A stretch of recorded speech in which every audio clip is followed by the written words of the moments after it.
Hey everyone, this is Alex Smith and welcome to Knowledge the Ambition. Himachal Pradesh allied exam के regarding हम यहाँ पर test series को discuss कर रहे हैं। मॉक टेस्ट कम टेस्ट सीरीज़ आप इन्हें बोल सकते हो क्योंकि 5000 मोस्ट इंपॉर्टेंट क्वेश्चंस को हम इस सीरीज़ में डिस्कस करने वाले हैं। आज का हमारा जो डिस्कशन पार्ट नंबर 6 है, टेस्ट नंबर 6, जिसमें हम कुछ एक इम्पॉर्टेंट क्वेश्चंस को डिस्कस करेंगे। सभी क्वेश्चंस जो हैं अकॉर्डिंग टू सिलेबस जो हैं वो आपके सेट रहते हैं, ठीक है।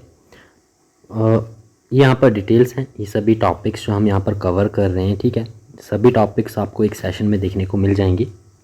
कुछ एक क्वेश्चंस सभी टॉपिक्स में से लिए गए हैं। तो चलिए स्टार्ट करते हैं। प्लेलिस्ट जो है मैंने बना दी है, तो प्लेलिस्ट सेक्शन में आपको पिछले 5 वीडियोज़ एक साथ मिल जाएंगे। आपने नहीं देखे तो आप उन्हें ज़रूर जाके देखिएगा। तो स्टार्ट करते हैं बिना किसी देरी के। आगे बढ़ने से पहले वीडियो को लाइक और शेयर जरूर करना है। फर्स्ट क्वेश्चन आज का हमारा पहला पूछा गया है, which part of the constitution is described as the Magna Carta of India. Constitution का कौन सा पार्ट जो है जिसे मैग्ना कार्टा ऑफ इंडिया कहा जाता है? पार्ट 1, पार्ट 2, पार्ट 3 और द पार्ट 4।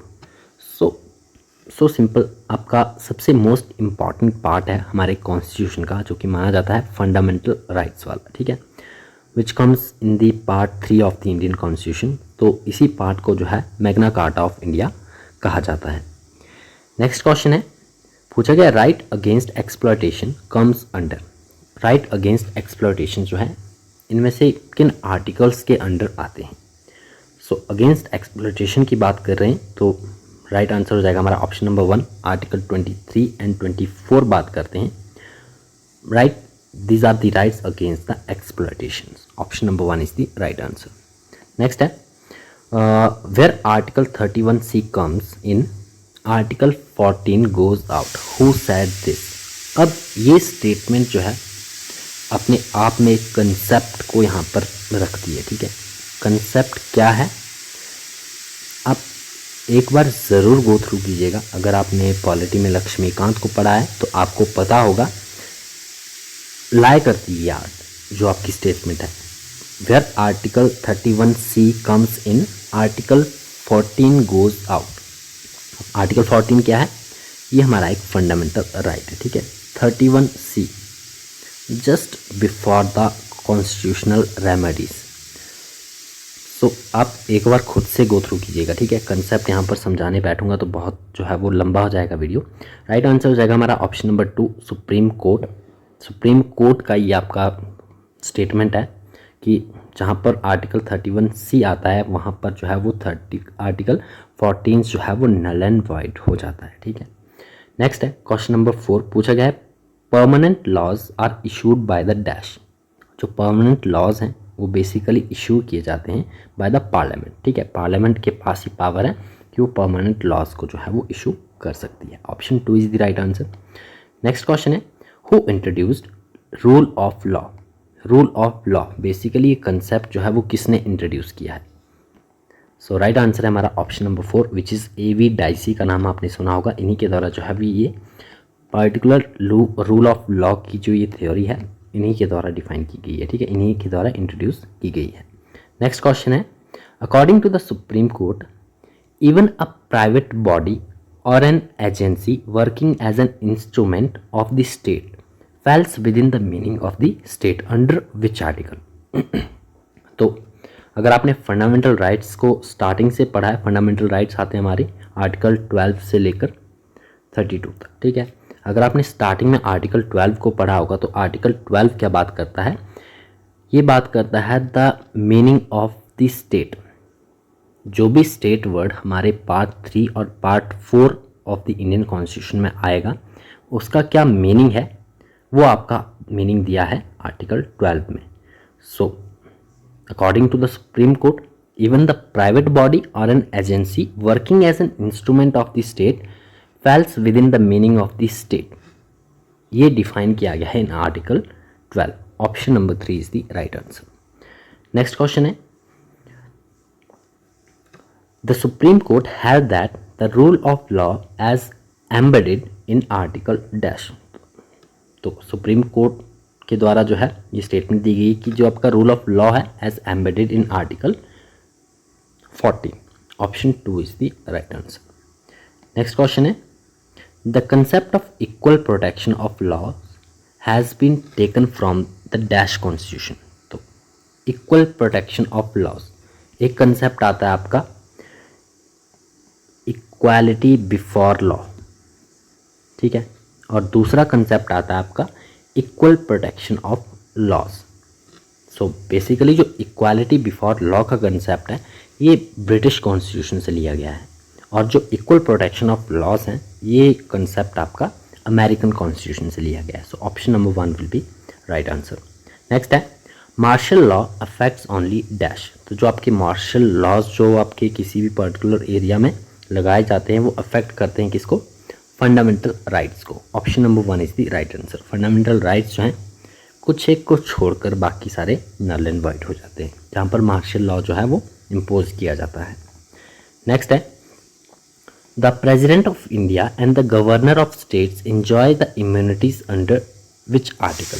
तो जो प्रेजिडेंट होता है, प्रेजिडेंट ऑफ इंडिया और किसी भी स्टेट का गवर्नर है, they enjoy the immunities under the article 361। Option 3 is the right answer. Next है हु सेड बेंटिक, ये विलियम बेंटिक की यहाँ पर बात की जा रही है, ठीक है, जो आपके लॉर्ड विलियम बेंटिक थे उन्हीं की बात की जा रही है कि ये स्टेटमेंट किसने दिया था उनके बारे में कि Bentinck infused into oriented despotism the spirit of British freedom. ये स्टेटमेंट बेसिकली आपकी किसके द्वारा दी गई है यही पूछा गया है।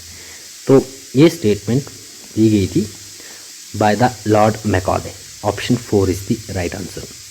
नेक्स्ट क्वेश्चन है from which year did the British start striking Indian coins with the portrait of the British king.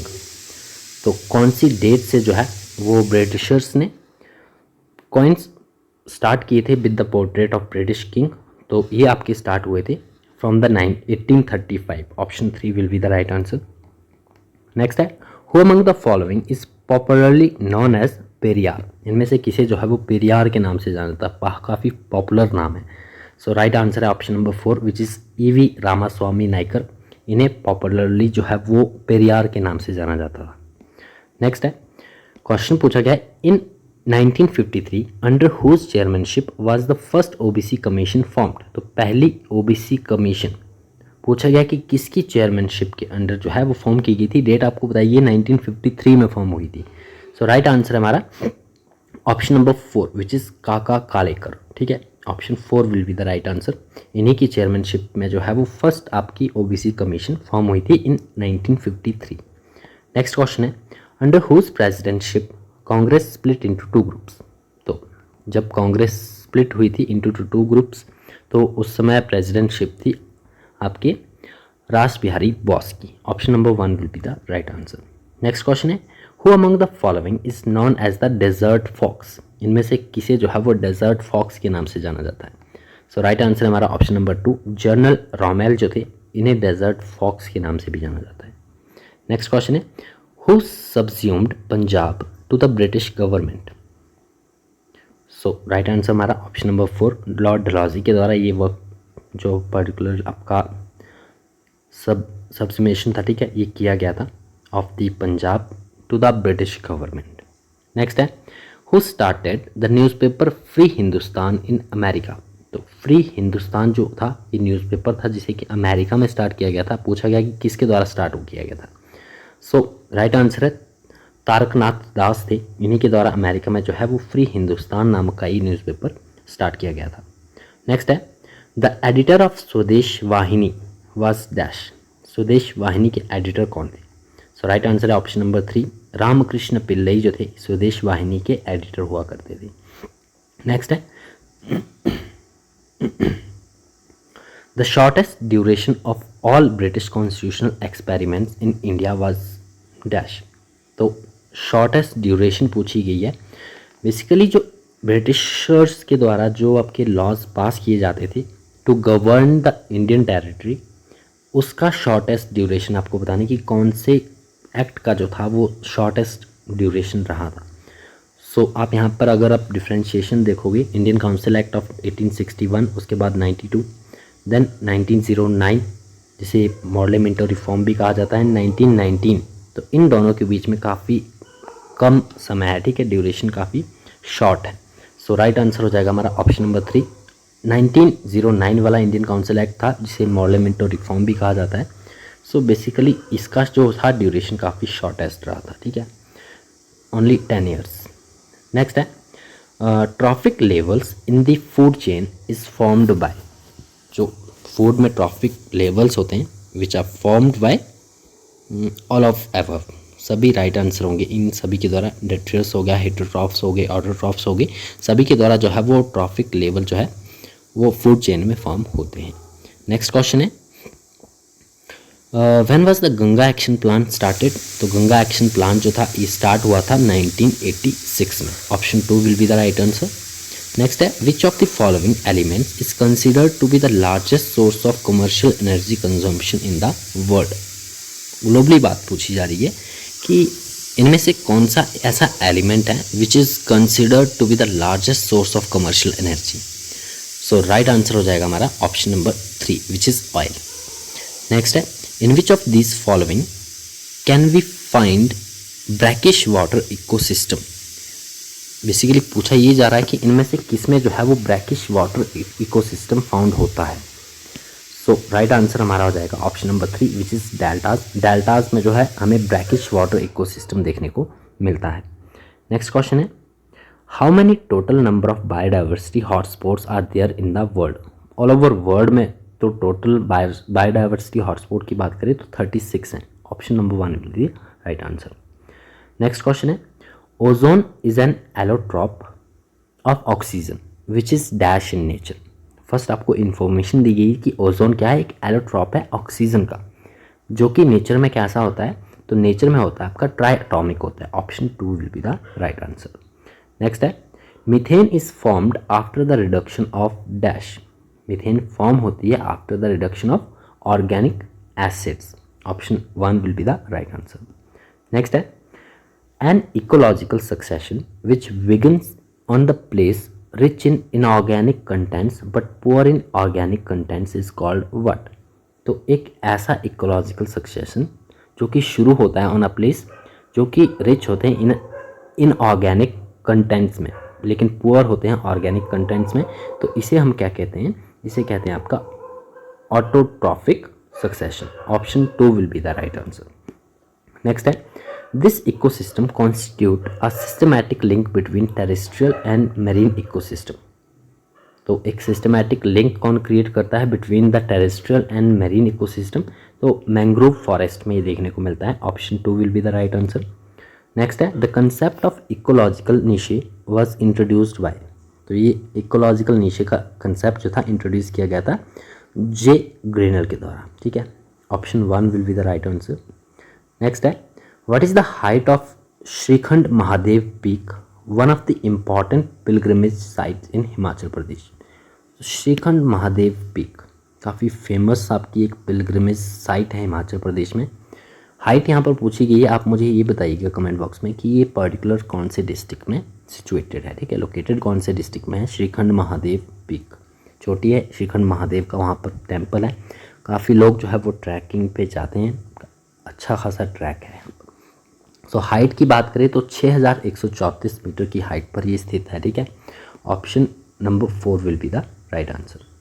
Next है the Renuka lake which is the largest natural lake in Himachal Pradesh is associated with which sage from the Hindu mythology. Renuka lake largest natural lake है हिमाचल प्रदेश की, associated है ऋषि जमदग्नि के साथ। Option 2 will be the right answer. Next है What is the traditional festival of Kinnaur known for celebrating the local deity marriage।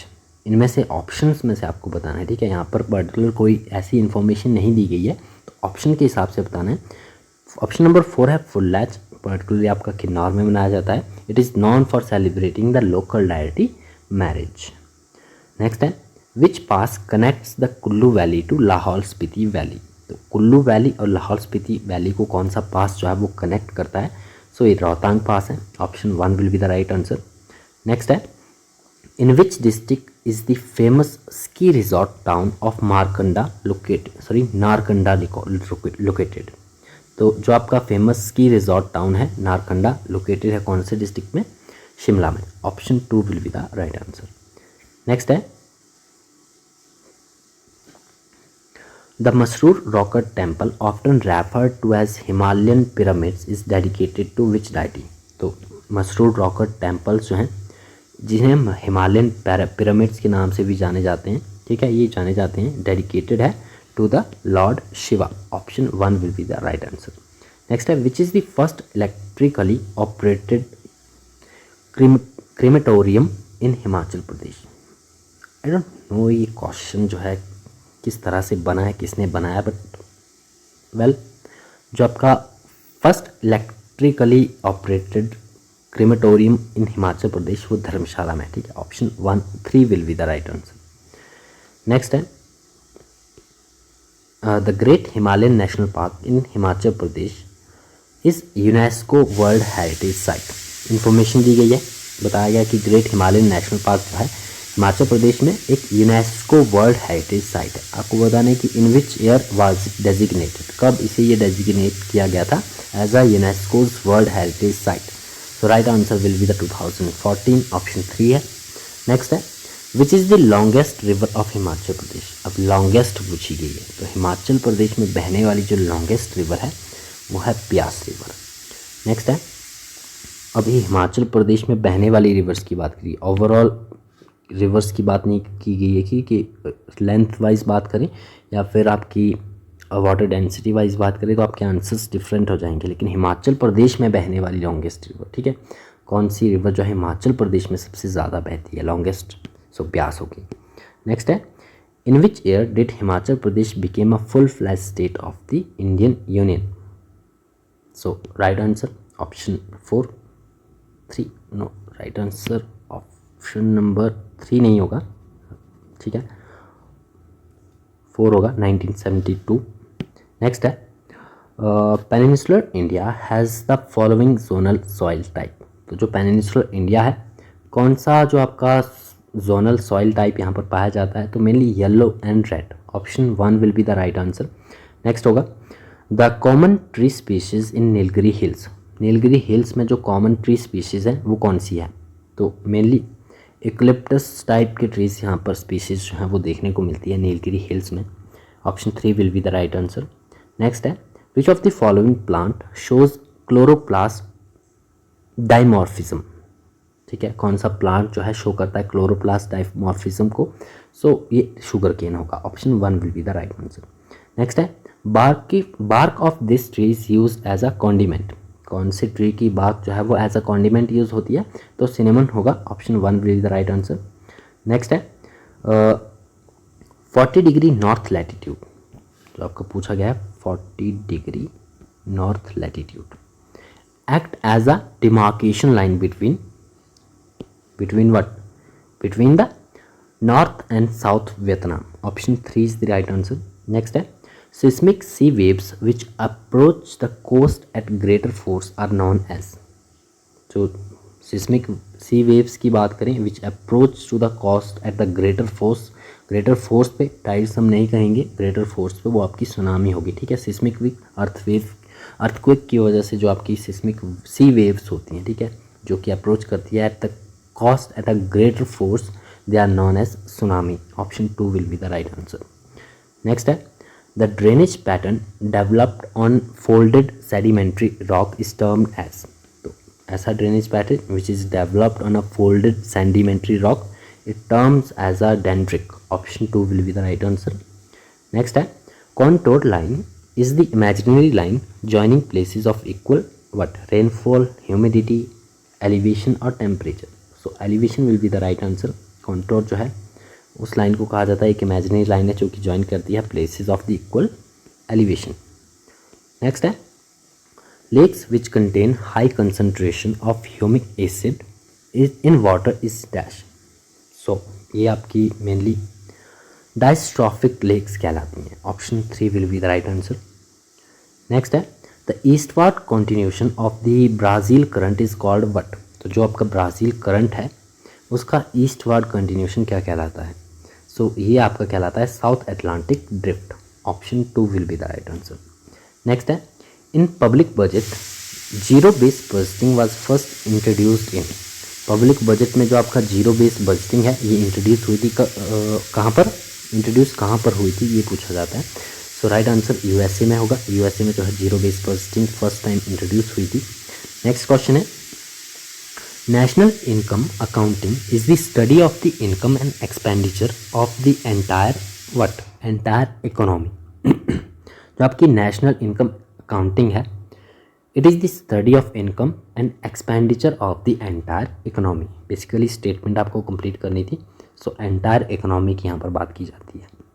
Next है, the canons of the taxation were propounded by, so canon of the taxation were propounded by Adam Smith. Option 2 will be the right answer. Next है, in accounting terms what constitute the closing stock. Closing stock के बारे में पूछा गया, ठीक है। So closing stock mainly constitute what, opening stock plus net investment minus the capital losses. So it constitute what, opening stock plus net investment minus capital losses. Next है, if total utility is maximum at a point then marginal utility is dash. तो economy के concept है basic, ठीक है। यदि if the total utility जहाँ पर maximum होगी एट अ पॉइंट, वहाँ पर मार्जिनल यूटिलिटी क्या होगी, ज़ीरो होगी। Option 2 will be the right answer. Next है, the demand for which of the following commodity will not rise in spite of a fall in its price. तो ऐसा एक product आपको बताना है यहाँ पर, ठीक है, जिसकी डिमांड जो है पूछा गया है, which of the following commodity from the following commodity demand will not rise in spite of फैल इन इट्स प्राइस, यानी प्राइस गिरेगा तो उसकी डिमांड नहीं बढ़ेगी। कौन सी ऐसी कमोडिटी है? सो साल्ट विल बी, जनरल सा आंसर है, साल्ट इज इसका राइट आंसर होगा, ठीक है। नेक्स्ट है, revenue neutral rate is a component of which of the following taxes in India. तो रेवेन्यू न्यूट्रल रेट जो है कंपोनेंट है जीएसटी का, गुड्स एंड सर्विसेज टैक्स का, ठीक है। Option 1 will be the right answer. Next है, which among the following is related to utility. Utility से रिलेटेड एक टर्म आपको यहाँ पर बतानी कि कौन सी जो है, satisfaction and wants basically are related to utility. Option 1 will be the right answer. Next है, which bank introduce the first ATM in India. कौन से बैंक ने जो है इंडिया में पहला एटीएम इंट्रोड्यूस किया था। So here right answer will be the HSBC। Actually HSBC stands for what? Actually, I don't know what it stands for HSBC. So verify कीजिएगा HSBC फुल फॉर्म क्या है इसकी, ठीक है, कौन सा ये बैंक है। डिटेल्स अगर आपको पता है तो कमेंट बॉक्स में ज़रूर बताइएगा। बेसिकली HSBC के द्वारा याद रखना है आपको, फर्स्ट ATM जो है इंडिया का वो इंट्रोड्यूस किया गया था, और फुल फॉर्म आप ज़रूर बताइएगा, ठीक है, वेरीफाई करके। नेक्स्ट पूछा गया है, economy is the liquidity trap, sorry economy is in the liquidity trap when dash. Statement आपको कंप्लीट करनी है कि इकोनॉमी जो है वो कब लिक्विडिटी ट्रैप में होती है। So right answer will be the option number 2, when the rate of interest on bonds is minimum. Bonds पे जो रेट ऑफ इंटरेस्ट है वो मिनिमम होगा, देन दिस पर्टिकुलर स्टेज पे हम कह सकते हैं कि economy is in the liquidity trap. Next है, ऑपरेशन आग। ऑपरेशन आग है, ठीक है, ये पूछा गया है, associated with which state police. कौन सी स्टेट पुलिस के साथ एसोसिएटेड है operation Aag. So right answer होगा option number 2। This is option number 1 Tamil Nadu, 2 Kerala, 3 Andhra Pradesh and 4 Karnataka. So here our right answer will be the option number 2 Kerala. Kerala police state police से associated है operation Aag. Next पूछा गया है, the M passport police app के बारे में पूछा गया कि एम पासपोर्ट पुलिस ऐप जो है was introduced recently by which union ministry. Union ministry, associated ministry पूछी गई है। So right answer will be the ministry of external affairs के द्वारा जो है वो एम पासपोर्ट पुलिस ऐप को इंट्रोड्यूस किया गया था। नेक्स्ट है, one nation one challan initiative is associated with which state और UT. So one nation one challan associated है गुजरात के साथ, ठीक है। Option 2 will be the right answer. Next है, how many villages are covered under the my village my heritage programme. My village my heritage programme important programme है, ठीक है। खासकर इस एग्ज़ाम से, ठीक है। नेक्स्ट आंसर होगा इसका 1 lakh villages are covered under the my village my heritage programme. Option 3 will be the right answer. Next question पूछा गया है, who among the painter was sent by Jahangir to portrait Shah Abbas one of the Persia.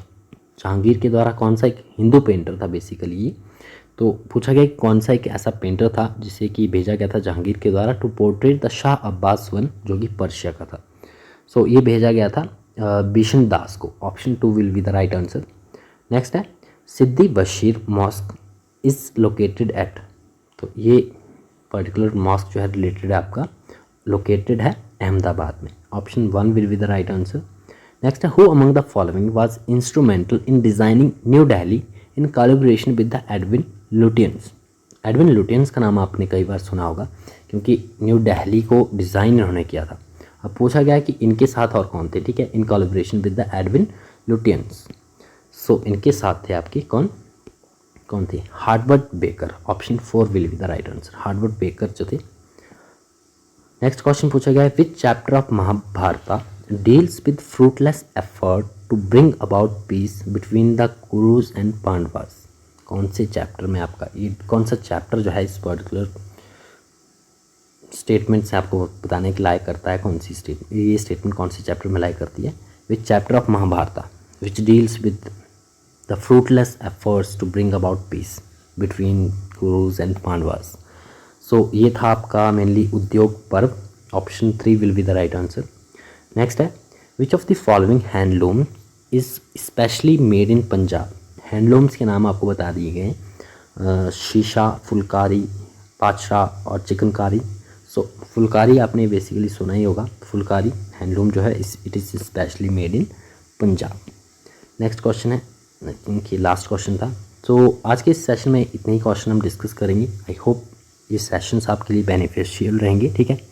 और sessions पसंद आते हैं तो video को like और आंसर्स भी ज़रूर कीजिएगा कमेंट बॉक्स में। मिलते हैं नेक्स्ट सेशन में। Thanks for watching.